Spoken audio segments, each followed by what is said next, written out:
Hello, আসসালামু আলাইকুম। সবাই কেমন আছেন? আমরা আলহামদুলিল্লাহ অনেক ভালো আছি। আজকে আমার ছোট্ট সোনামণির, আমার বেবির বিসিজি টিকা। বিসিজি টিকা তো সাধারণত জন্মের কয়েকদিন পরেই দেওয়া হয়।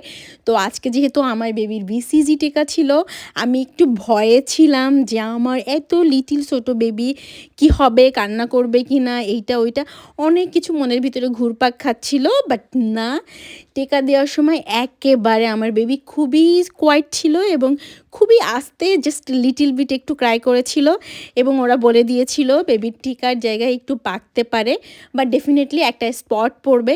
স্পট পড়াটা নর্মাল এবং স্পট যদি পড়ে আপনার বেবির হাতে তাহলে এটা গুড। এটা স্বাস্থ্যের জন্য ভালো। সবাই বলে যে না, এটা অনেক হেলদি, টিকাটা প্রপারলি বেবিকে কাজ করেছে। এনিওয়ে আমার বেবির টিকাটা ডান হয়ে গেছে। আপনার বেবির অবস্থা কি? আপনার বেবিকে কি টিকা দিয়েছেন এখনও?